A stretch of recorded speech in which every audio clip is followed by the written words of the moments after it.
Noin. Pihalla ei ole satanut. Täällä on vettä. Tänne meidän parvekkeelle on tullut vettä. Sinne tiputti äskenkin vielä.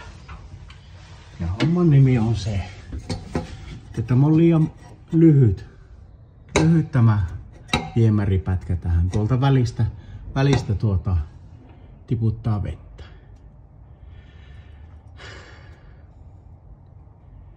Ja nyt jos tähän nyt kututaan huoltoyhtiö, riippuen huoltoyhtiöstä, niin ne tulee ja ne korjaa sen näin. Näin. Homma korjattu, asia paketissa, ei ole enää ongelmaa. Ne nykäisee tätä putkea vähän matkaa ylöspäin. No joo, kyllähän se tietenkin on, mutta sitten kun sitä vettä alkaa taas tulemaan, niin totta kai sitä veenpaineesta tämä putki tipahtaa alas ja se rupeaa taas falskaamaan tuolta. Enpä tiedä, on kyllä ihan 50-60, että minkälainen on huoltoyhtiö, on meidän huoltoyhtiö. Katsotaanpa, että miten käy.